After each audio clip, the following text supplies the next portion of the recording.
మిథున రాశి వారికి చూసుకున్నట్లయితే ఫస్ట్ మార్చ్ నుంచి 15th మార్చ్ వరకు ఈ సమయకాలం లోపల రాశి ఫలాలు చెప్పాలంటే ఓకే, పర్వాలేదు, బాగానే ఉండబోతుంది. ఎందుకంటే దశమ స్థానంలో ఉన్న శని అలాగే శుక్రుడు కాంబినేషన్ ఏదైతే ఉందో ఓకే గుడ్. ఎందుకంటే 12th లార్డ్ అలాగే 5th లార్డ్ మీకు శుక్రుడు అవుతాడు. అలాగే అష్టమాధిపతి అలాగే భాగ్యాధిపతి శని అవుతాడు. మీరు ఒకటి గమనించినట్లయితే మోక్ష త్రికోణాధిపతి స్వామిలు దశమ స్థానంతో సంబంధం ఉంది. సో రాబోయే రోజుల్లో మీరు చేసే ప్రతి పని లోపల త్యాగ ప్రవృత్తి ఎక్కువ ఉండాలి. త్యాగ ప్రవృత్తి అంటే తెలుసుకోండి, ఒక పని చేస్తున్నారు, దాని పట్ల అది రిజల్ట్స్ ఇలాగే ఉండాలి, ఈ ప్రకారంగానే రావాలి, ఇలా వస్తే నేను ముందుకు ఇలా వెళ్తా, అలాంటి మీరు మనసులో అస్సలు ఆలోచనలు పెట్టుకోకండి.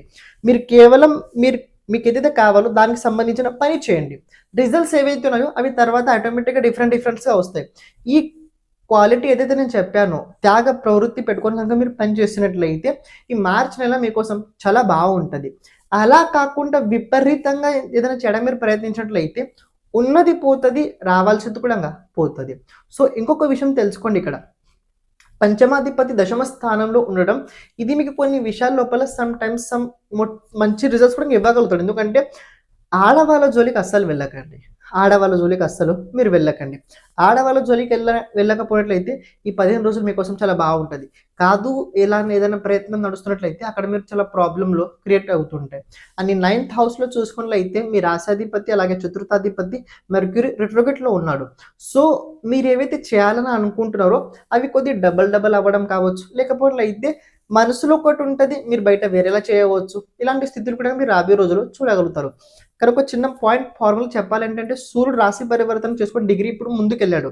సో సూర్యుడి ఎనర్జీ కూడా సాటర్న్ రాబోతుంది. అలాగే శుక్రుడి ఎనర్జీ కూడా సాటర్న్ తోటి 10th హౌస్లో కనబడుతుంది. ఒక మాట చెప్తా, గవర్నమెంట్ ఎంప్లాయీస్ ఎవరైనా ఉన్నట్లయితే ఆర్థిక అంటే ఏదైనా కమిషన్స్ లాంటి ఏమైనా డబ్బులు ఉంటాయి వ్యవహారాల్లో, అలాంటి దానిలో జాగ్రత్తగా ఉండండి. లేకపోతే కెరియర్ స్పాయిల్ అయ్యే అవకాశాలు కూడా కనపడుతున్నాయి.